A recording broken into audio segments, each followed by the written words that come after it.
Ah, ibi tí wọ́n bá ti fẹ́yàn lèèyàn máa ń dúró sí o. Bada a'udhu billahi minash shaitanir rajim, bismillahir rahmanir rahim. Olóyè Sunday Igboho, ẹ kú iṣẹ́ takuntakun. Ọlọ́run ọba lọ́ba tí wọ́n pín ẹ̀dá lérè. Bó tiẹ̀ jẹ́ pé àwọn kan lẹ́yìn ya fíìmù ni fíìmù tẹ́ẹ̀dẹ̀ yà yẹn tẹ́ wa lọ́rùn, ẹ máa yà lọ bẹ́ẹ̀. Àwọn tí wọ́n sọ lánàá pé ẹ̀ ń ya fíìmù, àwọn ò tí ì rí fíìmù kankan táwọn yà, àwọn ò tí ì rí fíìmù kankan yà. Ṣùgbọ́n wọ́n lè máa gbégi oro káàkiri ayé, àwọn ò rí fíìmù yà. Igboho, gbogbo ayé ní kí yín o. Olóyè Sunday Igboho, gbogbo ayé pápátá ló ń kí yín. Fídíò tí mo fẹ́ ṣe láàárọ̀ yìí lórí ọ̀rọ̀ ìlú Kwara ló jẹ́ kí n wá láti wá ṣe fídíò yìí. Gbogbo àwọn abúlé tó ti tú nílùú Kwara ó lé ní 5. Ṣùgbọ́n àwọn abúlé tó tú yìí sí àwọn abúlé Fúlàní ni wọ́n ní àbí àwọn abúlé Yorùbá. A lè pè wọ́n nílùú. Àwọn ìlú tó tú ní under Kwara State Government. Àwọn ìlú yìí ṣé àwọn Fúlàní ni wọ́n ń gbé náà ìlú yẹn ni àbí àwọn ọmọ aládé ọmọ Yorùbá? Mi mọ̀ wí kò jẹ́ kẹ́ ẹ máa gbọ́. Ṣé rí wọ́n ní tí náà ọba láwo kò ní gòkè odò. Gbogbo ìkọlù tó ṣẹlẹ̀ ní Kwara State bódẹ̀ ti jẹ́ káàkiri gbogbo ibi tí ìkọlù ti ń ṣẹlẹ̀ ló ti rí bẹ́ẹ̀ o. Gbogbo ìkọlù tó ṣẹlẹ̀ ní Kwara State ó lọ́wọ́ àwọn ará alé nínú, ó dẹ̀ wà political. Allegedly gbogbo ìkọlù tó ṣẹlẹ̀ ní Kwara State ó lọ́wọ́ àwọn ará alé nínú, ó sì wà political. Tí iná ọba láwo kò ní gòkè odò. Wọ́n pa odidi ìlú kan run, wọ́n pa kejì run, wọ́n pa kẹta run, and they have governor in that state. Governor bẹ nínú ìlú yẹn tó ń gba security vote, tí wọ́n fi lé gbogbo aráàlú kúrò, tí wọ́n jí gbogbo aráàlú lọ. Governor yẹn ò rí nǹkan kan sí. Wọ́n bọ́ sínú ìlú kejì. Kí ni kwasa tí mo fẹ́ béèrè ni pé ní Kwara State, àwọn ìlú tó wà ní abẹ́ Kwara State láwọn ìlú tó tú yìí, ẹni tó bani lọ́kàn jẹ́ jù ń bẹ ni pé ọba aládé ni wọ́n ń jẹ níbẹ̀. Àwọn ìlú tó ní í ṣe àgbọ̀ tó bá wà o, àwọn tí wọ́n wà ní Kwara wọ́n lè jẹ́ kémi ọmọ ebi ò tí ì mí ń gbọ́ pé bóyá ó ń bẹ nínú àwọn ìlú yẹn tó jẹ́ pé àwọn Fúlàní ni wọ́n dá sílẹ̀ tó jẹ́ ìlú Fúlàní lọ́dà Kwara State. Gbogbo àwọn ìlú tí ó tó tú yányán wọ́n gbé ọba mi lọ, wọ́n rán ọba mi wọ́n pàdánù. Ó jẹ́ pé àwọn ìlú tó jẹ́ pé ọba aládé ló ń darí rẹ̀, ó ní gbogbo àwọn ìṣẹ̀lẹ̀, àwọn ìlú tíṣẹ̀lẹ̀ ti ṣẹlẹ̀. Ìjọba Kwara ò sì rí nǹkan kan sí up to this moment. Ẹ wà tìgbà tí ti Kwara ti ṣẹlẹ̀ lẹ́yìn àìmọye oṣù, ó mọ̀ ní títọ̀ Ọ̀yọ́ State tó ṣẹlẹ̀, táwọn Ọ̀yọ́ State lọ́mọ̀ ti rí àwọn ọmọ gbà kalẹ̀ yìí. Ṣé kò sọ́lọ́pàá kankan Kwara State ni? Kò sí DSS ńbẹ̀ ni? Kò sáwọn sọ́jà ńbẹ̀ ni? Kò sáwọn tó wá jẹ́ pé ìjọba Kwara State wọ́n keep silent. Wọ́n àgbégbèsè lórí gbogbo ìlú tó tú lábẹ́ ìṣàkóso wọn. Eléyìí ó jẹ́ kó yé wa pé in tó ṣẹlẹ̀ yẹn wà political. Olóyè Sunday Igboho, mo rọ̀ yín, mo bẹ̀ yín. Federal government ti gbéṣẹ́ lé yín lọ́wọ́, ẹ̀rẹ̀ ti ń ṣiṣẹ́ yẹn bí iṣẹ́ ajagun ńlá of Yorùbá land. CSI, Chief Sunday Igboho, the ajagun ńlá of Yorùbá land. Federal government ti gbéṣẹ́ lé yín lọ́wọ́. Gbogbo ọmọ Yorùbá ń kan sára sí, ṣùgbọ́n lórí ọ̀rọ̀ Kwara State mo fẹ́ kẹ́ ẹ sí pẹ̀lẹ́pẹ̀lẹ́, ẹ sí jẹ́jẹ́. torí pé àwọn àdàmọ̀dí Yorùbá ti pọ̀ ní Kwara State o. kọ́rọ̀ yìí kọ́ mọ́ bá di ẹni tó pe olè kọ́ wá jà, kọ́ mọ́ jẹ́ pò náà ló tún máa pe olóko pé kó tún wá mú kó tó rí pé ẹ lọ Kwara State. ọ̀pọ̀lọpọ̀ ẹjọ́ ló ṣẹlẹ̀, kò gbọ́dọ̀ wá, a gbọ́dọ̀ rí, a gbọ́dọ̀ ṣègbà, a gbọ́dọ̀ sọmọ Sunday Igboho náà gbé ní Kwara ni, sáwọn àbúrò rẹ̀ ni wọ́n gbé ní Kwara ni, sáwọn fámìlì Sunday Igboho ní ṣẹlẹ̀ṣẹlẹ̀ sí ní Kwara State ni. kò sí tó kan Sunday Igboho pẹ̀lú àwọn tí gbogbo òlù tó tún ní Kwara State kò fi bì kankan. fámìlì Sunday Igboho dáko ní gbogbo òlù yẹn, fámìlì rẹ̀ kankan ò gbé ìkankan nínú òlù yẹn, ṣùgbọ́n torí ojú àánú àti ìwà dáadáa tá a dá mọ́ Sunday Igboho, gẹ́gẹ́ bí àdísù ànábì tó sọ pé khairukum li alihi, ẹni tó lóore nínú yín o náà lẹ́ni tó jẹ́ pé ó jẹ́ oore, ó ń ṣoore fún àwọn aráalé rẹ̀. ẹni tó lóore nínú yín o lẹ́ni tó jẹ́ pé ó láàánú àwọn aráalé rẹ̀. wa ana khairun li ali, bá nàbí ṣe sọnù pé èmi ànábì Muhammad mo jẹ́ oore fún àwọn fámìlì mi. gẹ́gẹ́ bẹ́ẹ̀ náà lọ́lọ́run ṣe Sunday Igboho, Ọlọ́run ṣe ní oore fún ìran Yorùbá. lílọ sí Kwara State tó lóye lọ, àwọn Kwara wọ́n ti majority of them wọ́n believe pé Fúlàní ni àwọn. lílọ olóyè Sunday Igboho sì rèé, wọ́n rí gẹ́gẹ́ bí threat. lẹ́yìn àwọn ọba aládé, àwọn èèyàn kọ̀ọ̀kan ní Kwara State ni wọ́n appreciate wíwá Sunday Igboho, majority wíwá Sunday Igboho gẹ́gẹ́ bí threat lórí o, because gbogbo Fúlàní tó lóye ńlé nínú igbó nílẹ̀ Yorùbá ń bí, ó ń bí ọ̀pọ̀lọpọ̀ àwọn Fúlàní tí ń bẹ ní Kwara State nínú, ó ń bí wọn nínú. torí àwẹ̀ tí olóyè náà lé ní gàngànjò ní Sọ́líù,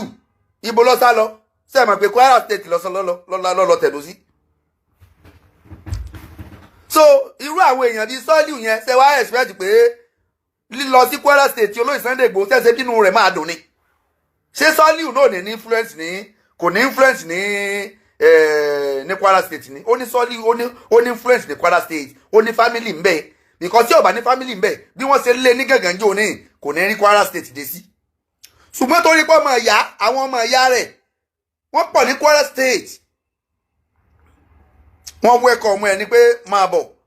so irú Kwara State yẹn lolóyè wá lọ láti lọ rescue pé gbogbo òlù tó tù yìí o, a ní láti lé àwọn bandit. gbogbo Fúlàní ká máa là, gbogbo Fúlàní kọ́ ni bandit o, gbogbo Fúlàní kọ́ ló ń dà lúrú o, gbogbo Fúlàní kọ́ ló ń terrorize o, ṣùgbọ́n àwọn tí wọ́n ń dà lúrú, tí wọ́n ń jiyàn gbé, tí wọ́n ń bàlú jẹ́, tí wọ́n jẹ́ káwọn àgbẹ̀ ó sinmi, we have to chase them away. a gbọ́dọ̀ lé wọn láàrin àwọn alábọ̀dé ń bẹ láàrin àwa tá a jẹ́ Yorùbá náà tí wọ́n ń collude àbí kò láì ṣẹ̀dẹ̀ ní èyí kanú méjèèjì pẹ̀lú àwọn abàlújẹ́ yìí. ẹwà àwọn tí wọ́n mú ní àwọn tó ń jẹ́ agbódegbà fún àwọn tí wọ́n ṣiṣẹ́ títí Ògbómọ̀ṣọ́ yìí, Yorùbá ń bẹ́nu wọn náà, Yorùbá ń bẹ́nu wọn. àwọn tí ń gbénu igbó tí wọ́n ń hùwà àbàjẹ́, àwọn lolóyè wà after, kì í ṣe gbogbo Fúlàní. àwọn Fúlàní tí ń gbé láàrin wa peacefully, a ní wàhálà pẹ̀lú wọn, ọ̀rẹ́ wa ni wọ́n, èèyàn wa ni wọ́n. tó bá ti lópin ìgbà tó bá ti ń gbé lálàáfíà pẹ̀lú wa. Yorùbá ló wà accommodative jù láyé, a máa ń gba àlejò, a sì máa ń gba àwọn èèyàn mọ́ra púpọ̀. Yorùbá ò mẹ́ni kankan lọ́ta. ẹ wọnú inú rẹ olóyè Sunday Igboho Ajagunla of Yorùbá land, inú rẹ ló bá lọ sí Kwara State o. ó kò bẹ̀ tán, ó ní government, Kwara State government ni wọ́n sọ fún pé, ni wọ́n kìlọ̀ fún gbogbo àwọn lọ́balọ́ba tí ń bẹ ní Kwara State pé ẹ̀yin ọba Yorùbá yìí, tẹ́ ẹ bá tún anybody tó bá tún gbàlejò olóyè Sunday Igboho nù yín, yóò ó máa rí wàhálà. ẹ̀yin náà wò ó, ṣe rí i pé ìṣẹ̀lẹ̀ tí ń ṣẹlẹ̀ ní Kwara State ọlọ́wọ́nú. ṣe rí pé ìṣẹ̀lẹ̀ tí ń ṣẹlẹ̀ ní Kwara State ọlọ́wọ́nú tí ó bá lọ́wọ́nú ni báwo lẹ ṣe máa rẹ́ni tó volunteer ara rẹ̀ tí ò ṣe pé bóyá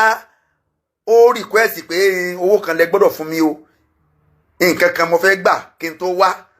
ó repo sínú ọkọ̀ láì gbowó kankan lọ́wọ́ ẹnì kankan ní Kwara State ó káwọn ọmọ ogun lẹ́yìn láì béèrè nǹkan kan lọ́wọ́ ẹnì kankan ó volunteer ara rẹ̀ láti flush àwọn tí ń da gbogbo àwọn ọmọ ìyá wa tí wọ́n wà ní Kwara State àwọn kan ò rí wa ní Kwara State àwọn kan bẹ ní Kwara State wọ́n rí wa gẹ́gẹ́ bí ọmọ ìyá wọn o wọ́n rí wa gẹ́gẹ́ bí ọ̀tá wọn wọ́n rí wa gẹ́gẹ́ bí ẹni tí ò lè bá wọn ṣe. So olóyè Sunday Igboho Ajagunla of Yorùbá land ó dẹ̀ ṣé agbọ́dọ̀ fojú olóore gúngi bí ìjọba Kwara State bí ó dìdí wọ́ọ̀nù gbogbo àwọn ọba Yorùbá tí ń bẹ ní Kwara State pé àwọn ọ̀gbọ́dọ̀ gbọ́ pé wọ́n padà accommodate wọn àgbọ́dọ̀ gba olóyè Sunday Igboho lálejò again allegedly ni o allegedly gẹ́gẹ́ bí n tá ń gbọ́ àti n táwọn èèyàn ń sọ pé Kwara State government wọ́n wọ̀nù gbogbo àwọn lọ́balọ́ba ní Kwara State pé wọ́n àgbọ́dọ̀ allow Sunday Igboho ní Kwara State mọ́ pé ọba kọ́ba tó bá fi allow Sunday Igboho láti wá Kwara State pé irú ọba bẹ́ẹ̀ yóò jẹ́ yẹn níṣu allegedly tí irú eléyìí bá ṣẹlẹ̀ irú eléyìí ò yẹ kó ṣẹlẹ̀ àwa bílù pé kò yẹ kó ṣẹlẹ̀ ká fọwọ́ wẹwọ́ báyìí lọ́wọ́ fi mọ́ tẹ́ ẹ bá ti ń rí ẹni tó lè ṣe láǹfààní gẹ́gẹ́ bí threatening ó túmọ̀ sí pé ìyà ó jẹ èèyàn pé o ìyà máa jẹ èèyàn pé o Igboho ní tó fẹ́ gbà lọ́wọ́ ẹnì kankan ní Kwara State ṣùgbọ́n báwo ni àwọn tí wọ́n jẹ́ èèyàn wa àwọn ọmọ ìyá wa torí pé fúnra wọn náà nàkúkú ń pe Sunday Igboho fúnra wọn ni wọ́n ń pè nígbà tí gbogbo ìṣẹ̀lẹ̀ yẹn ṣẹlẹ̀ olóyè tẹ́lẹ̀ lọ lóòótọ́ ó dẹ̀ rí pé gbogbo ìlú yìí ló ti tú ọ̀pọ̀lọpọ̀ ìlú nílùú tó lọ́ba tó níjòyè wọ́n pa ọ̀pọ̀lọpọ̀ ọba dànù wọ́n jí ọ̀pọ̀lọpọ̀ ọba gbé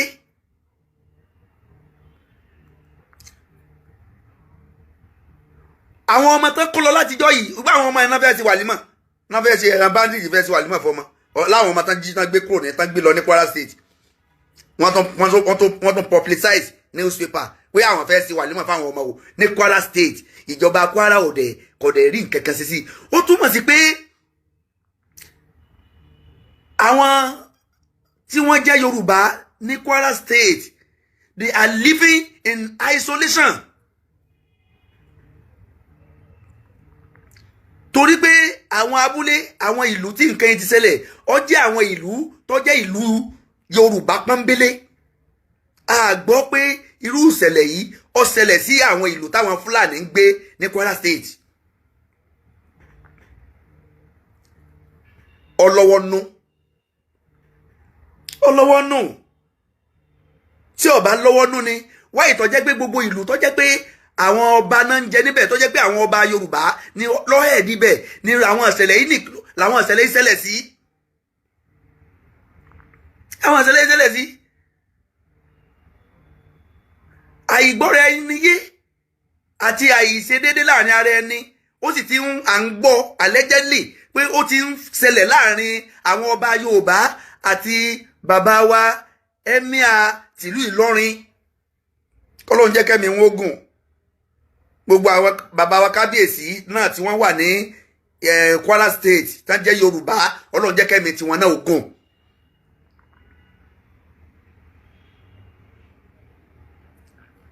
ìṣẹ̀lẹ̀ sí àwọn kábíyèsí tán jẹ́ ọba fún àwọn Yorùbá láwọn ìlú tó jẹ́lẹ̀ ìlú Yorùbá ní Kwara State wọn ríran lọ́wọ́ kankan lọ́dọ̀ ẹnì kankan even látọ̀dọ̀ gọ́fmẹ̀ntì wọn rí ìrànlọ́wọ́ kankan lọ́dọ̀ wọn ṣùgbọ́n ẹni tó jẹ́ ọmọ ìyá wọn full blooded Ajagunla of Yorùbá land olóyè Sunday Igboho ó gbéra láti ilẹ̀ Yorùbá ń bì ó lọ bá àwọn ọmọ ìyá rẹ̀ láti lè rescue wọn kúrò lọ́wọ́ àwọn agbénipa yìí ní tó tún máa jáde ni pé federal government àbí state government tó ń wọ̀nà àwọn ọba Yorùbá yẹn pé allegedly ní o wọ́n ní bẹ́ẹ̀ ni o èmi ò tí ì gbà o mi ò tí ì gbà pé bẹ́ẹ̀ ló ti rí o wípé àwọn ọba yẹn wọn à tó bẹ́ẹ̀ wọn à gbọ́dọ̀ tún gbàlejò Sunday Igboho níbẹ̀ yẹn mọ́ pé ẹni tó bá dánwò àwọn fojú ẹ̀ hàn màbo ẹ sì mọ̀ pé gọ́fmẹ̀ntì àwọn ọba yẹn ò lágbára láti bá gọ́fmẹ̀ntì fa anything láì jẹ́ bẹ́ẹ̀ ebi ọ̀pá ségè sọ́pọ̀lọpọ̀ ọba la bó ti ẹ̀já sí pé ọ̀pọ̀lọpọ̀ wọn náà ní orí sálárì wọn gbà allegedly láwọn ọba tó jẹ́ pé Yorùbá ni wọ́n pọ́nbélé tí wọ́n ń kojú ní Kwara State kì í ṣe kékeré àfẹnitọ́ bá jẹ́ pé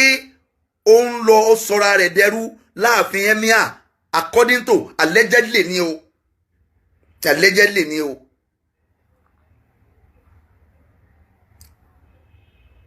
so tí ẹ mọ̀ ẹni ọba kùnìkùnlà bá jayé o nígbà tí àwọn kábíyèsí wọ̀nyí tí wọ́n rí pé àwọn ò rí ìkúnlọ́wọ́ kankan látọ̀dọ̀ àwọn ìjọba Kwara State wọ́n ní láti pe ẹni tó kù ẹni tó jẹ́ ọmọ wọn.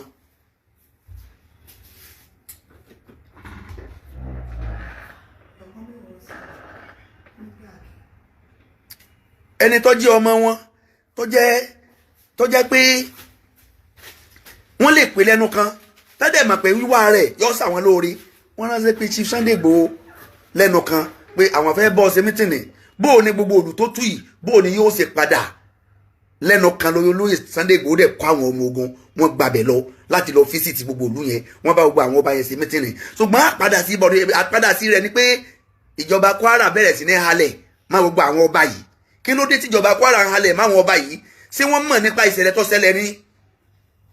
tí wọ́n fi ń halẹ̀ máwọn ọba.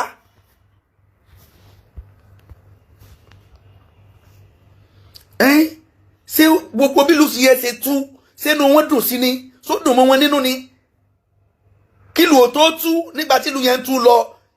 ìgbésẹ̀ wo níjọba Kwara State gbé kí ni tí wọ́n ṣe sí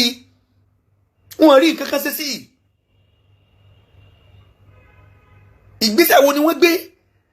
nígbà tó tú tán ìgbésẹ̀ wo ni ìjọba Kwara State tún gbé pé bóò ni àlàáfíà ó ṣe jọba nínú ìlú yẹn bóò làwọn tó sákò nínú ìlú bóò ni wọ́n á ṣe padà sínú ìlú yẹn ìgbésẹ̀ wo ni wọ́n tún gbé. Nothing. ó túmọ̀ sí pé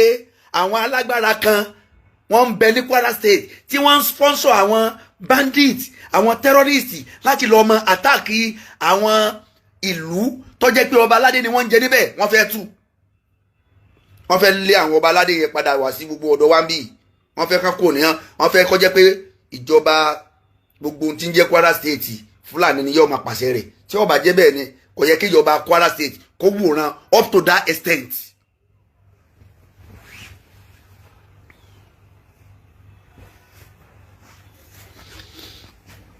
kò yẹ kí ìjọba Kwara State kí wọ́n wòran up to that extent with that security force tí wọ́n ń gbà yẹn ságbára bandit wá jágbára ìjọba lọ ní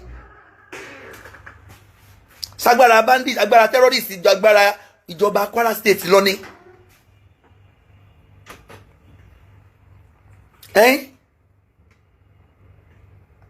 so yẹ kí sí so àwọn ìjọba Kwara wọn ní kò sí sọ́jà ní Kwara State kò sọ ọlọ́pàá ń bẹ kò sí civil defence ń bẹ kò sí àmọ̀tẹ́kùn ń bẹ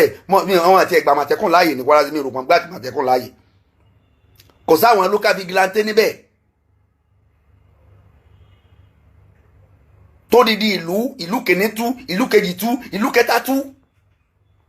ṣùgbọ́n gbogbo ìlú yìí ìlú àwọn ọba aládé ni wọn ríran lọ́wọ́ kankan látọ̀dọ̀ ẹnì kankan tó ìdọ́dọ̀ gọ́fẹ́ǹtì ṣe rí pé ọlọ́wọ́ nínú o gbogbo àwọn kábíyèsí wa ní Kwara State àfi kọ́ lọ́wọ́ máa bá wa sọ wọn àwọn tó dẹ̀ ti kú sọ́wọ́ báńdíìtì kọ́ lọ́wọ́ bá wa foríjì wọn kọ́ bá wa kẹ́ wọn tó ráyè máa yọ àwọn ti pa ọba nípa ẹ̀sìn táwọn báńdíìtì ẹ bá ti kọ́kọ́ wọnú ìlú báyìí ààfin náà kọ́kọ́ ń gbà lọ ààfin lákọ́kọ́ máa ń gbà lọ wọ́n á jí àwọn ọba gbé wọ́n á jí àwọn ọmọ wọn gbé wọ́n á jí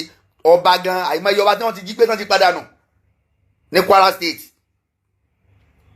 wọ́n ń pa ọba nípa ẹ̀sìn wọ́n pa kan wọ́n fẹ́ pa kan agbọ́ wọ́n fẹ́ pa kan wọ́n yìnbọn fún títí ìyẹn náà lájẹsára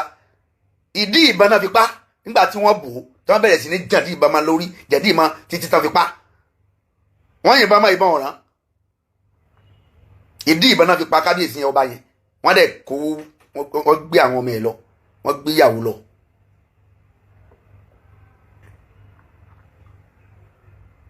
bẹ́ẹ̀ ni ọ̀pọ̀lọpọ̀ àwọn tí wọ́n á wọnú òlù lọ́sàn-án gan ṣe é bọ́ rí pé tí náà bá láwo só lè gòkè odò àwọn kan bẹ ní Kwara State tó jẹ́ pé wọ́n rí àwa Yorùbá báyìí wọ́n rí wa gẹ́gẹ́ bí ọmọ ìyá wọn wọ́n rí wa gẹ́gẹ́ bí Sunday olóyè Sunday Igboho sì lọ síbẹ̀ yẹn wọ́n rí olóyè Sunday Igboho gẹ́gẹ́ bí threat wọ́n rí gẹ́gẹ́ bí ẹni tó wá gbà wọ́n sílẹ̀ lẹ́yìn àwọn Yorùbá kọ̀ọ̀kan tó jẹ́ típíkù Yorùbá ni wọ́n rí Sunday Igboho gẹ́gẹ́ bí hero àwọn kọ ọ̀pọ̀ nù wọn tó jẹ́ pé wọ́n rí olóyè Sunday Igboho gẹ́gẹ́ bí threat pé olóyè Sunday Igboho tó wáyé tó because pé ìwọ ló ń lé àwọn ọmọ ló ń pa àwọn èèyàn wa ló ń lé àwọn èèyàn wa kúrò ní inú igbó nílẹ̀ Yorùbá ìwọ náà wọ́n wá Kwara State wọ́n rí gẹ́gẹ́ bí threat ni wọ́n rí Igboho ló fi já sí pé olóyè Sunday Igboho ní láti wà very very careful pẹ̀lú àwọn tí wọ́n fẹ́ lọ deal pẹ̀lú ní Kwara State kọ́ má jẹ́ pé ọ̀pọ̀lọpọ̀ wọn náà ni ó pe olè wá jà àwọn náà ní àtúnṣe pé kólókọ́ wa mú àwọn náà request fún ìrànlọ́wọ́ pé olóyè Sunday Igboho a nílò ìrànlọ́wọ́ yín a ní kinní kan kọ́ má jẹ́ pé àwọn náà ọ̀pọ̀lọpọ̀ wọn náà ni ó tún lọ padà lọ bá Kwara State ṣe mítìnì pé tó bá ti wọnú ogbó báyìí ká má tó lọ lé ambush fún ẹ̀ tán ní kí ọwọ́ àgbà wọn lẹ̀ olóyè Sunday Igboho Ọlọ́run ló fi lọ́sà ìlẹ́sà fún ilẹ̀ Yorùbá o ẹni tí ó bá gbà kó má gbà o ẹ̀sà ní yàtàṣù bí rahamati yìí máa ń yàṣá o ẹ̀sà lọ́lọ́run bá ṣe Sunday Igboho ó dìídì sàlẹ́sà fún ìran Yorùbá ni ajagun ńlá of Yorùbá land eléyìí ìgbọ́pàá o ọgbọ́n tí ń gbé kiri jọ̀pá lọ èyí tí ń bẹ lọ́wọ́ olóyè Sunday Igboho ojú kọ́ máa gbọ́pàá ọ̀pá òru ọ̀pá ọ̀sán so a nílò ẹ̀mí gígùn fún olóyè Sunday Igboho a sì nílò oríyìn gbogbo iṣẹ́ tó bá ṣe kọ́lọ́run bá jẹ́ kólóyè Sunday Igboho máa gboríyìn ìjọba Kwara State ní àwọn ògbọ́dọ̀ recover kan receive olóyè Sunday Igboho allegedly ṣé tí ìjọba Kwara State bá sọ báyìí ìjọ bójú mu kẹ́ni rísì tí wọ́n fi lè sọ bẹ́ẹ̀ lẹ́ni tó fẹ́ ràn yín lọ́wọ́ torí bó ṣe débẹ̀ làwọn Fúlàní tó ti sá lọ ibi Ìgbòho bá kó àwọn ọmọ eruku dé gbogbo Fúlàní tó ń dà lúrú láwọn Fúlàní tó ń dà lúrú ni o ìsìn Fúlàní gidi o àwọn Fúlàní gidi ń gbé àárín wa o tá a jọ ń ṣe o àwọn Fúlàní gidi ń gbé àárín wa tá a jọ ń ṣe dáadáa gbogbo àwọn adàlúrú yìí àwọn tí ń fọpo mọ́yọ̀ tí ń ba nǹkan jẹ́ tí wọ́n ń boko jẹ́ tí wọ́n ń bọ̀nà jẹ́ àti fẹ́ ṣe wọ́n sáà máa fi wọ́n lẹ̀ ni federal government sọ pé ẹni bá ti rí nínú igbó tí ò lè gbé àárín ìgboro láàrin nínú wọn ká flush ẹ̀ dànù.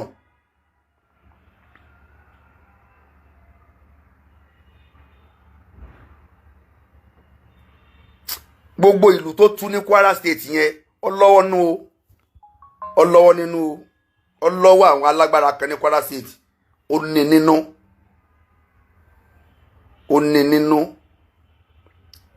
bó o ní ìlú bí tí ìṣẹ́yọ kan tí kìí ṣe méjì tí kìí ṣe mẹ́ta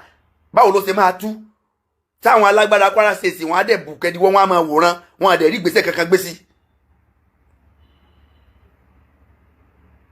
so lójú tèmi it's like pé ìlú yẹn wọ́n dìdí fẹ́ tú intentionally ni ìlú yẹn wọ́n dìdí lójú ti tèmi o lójú tèmi fi ń wò ó ojú tèmi fi ń wò ó it's like pé wọ́n dìdí fẹ́ tú ìlú yẹn intentionally ni àwọn bandits ó ti lọ at least wọ́n máa ti lọ kọ ọdún kan báyìí tí ó bá ti lè lọ́dún kan kan ti kó àwọn ọmọ yẹn lọ àwọn ọmọ tó ti parí wáyé ti parí Kùránì lọ́mọ tí ọ̀lọ́ lè ké kán tó jí wọn gbé gbogbo àwọn ọmọ tán jí gbé yẹn ẹ mọ iye kọ́mọ tó lè ka kó tó lè bẹ̀rẹ̀ alifu kó tó lè parí kọ́ídà kó tó bẹ̀rẹ̀ kùránì kó tó parí kùránì ẹ wo iye ọjọ́ tó ti lò lọ́dọ̀ àwọn báńdíìtì ká tó wá sọ pé tó fẹ́ ti wà nímọ̀ fáwọn ọmọ yẹn wọ́n tó náà fẹ́ ti wà nímọ̀ fáwọn ọmọ wọ́n dẹ̀ ń bẹ ní Kwara State ń bẹ yẹn Kwara State government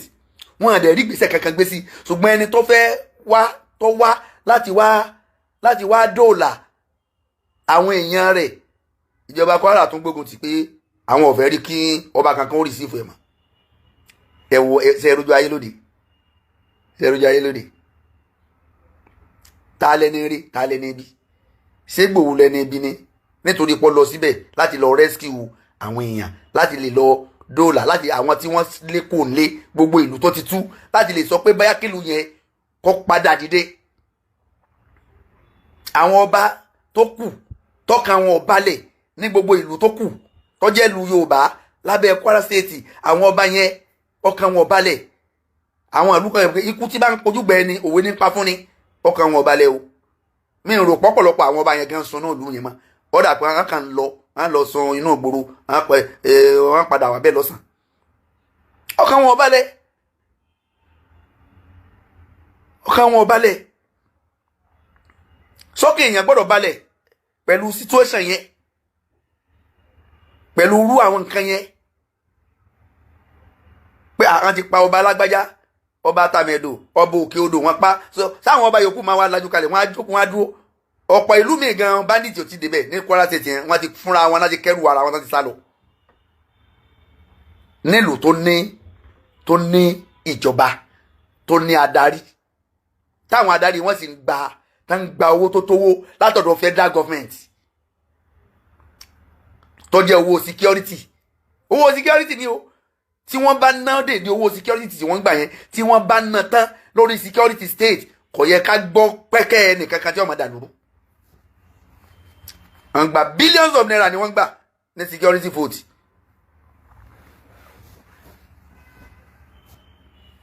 billions of naira Ìgbòho Ajagunlá of Yorùbá land ó dẹ̀ tún lọ wọ́n tún sọ fún Ìgbòho pé àwọn ò fẹ́ rí pé ọba kankan kí Ìgbòho tó lọ kó tó lọ tí ọba jẹ́ àṣẹ látọ̀dọ̀ federal government gan àwọn àfẹ́ kí Ìgbòho wá allegedly àwọn kan ti kóra àwọn àjọ ní Kwara State tán ti sọ pé tí Ìgbòho bá wá àwọn òfin kan sí àwọn láti bẹ̀rẹ̀ sí ní sọ̀sọ́kúsọ pé àfi kí Ìgbòho ọmọ wà ó kọ́ mọ̀ wọ́pọ̀ àwọn òfin Kwara State wọ́n fẹ́ èèyàn ní Kwara State àwọn ìlú bíi 5 ọdẹ tú ẹ̀ẹ́dẹ̀rí nǹkan kan sí definitely ẹ̀yin tẹ́ ẹ sọ pé ẹ fẹ́ Ìgbòho kọ́ wá yẹn ẹ̀yin lẹ wà behind ìlú yẹn tó tú àwọn ìlú tó tú yẹn so Ìgbòho tó tún wá padà state government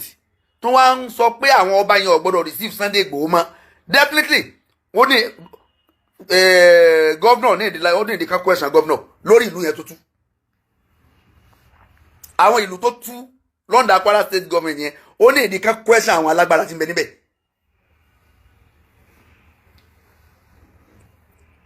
èèyàn lọ látọ̀ tí wò pé bóò ní ìlú tó tú yóò ṣe padà àwọn tí ò tí ì tú bóò náà ṣe ní fọkànbalẹ̀ wọ́n dẹ̀ tún ṣe kíni wọ́n tún sọ pé wọ́n tún ti ń tẹ́tí àwọn ọba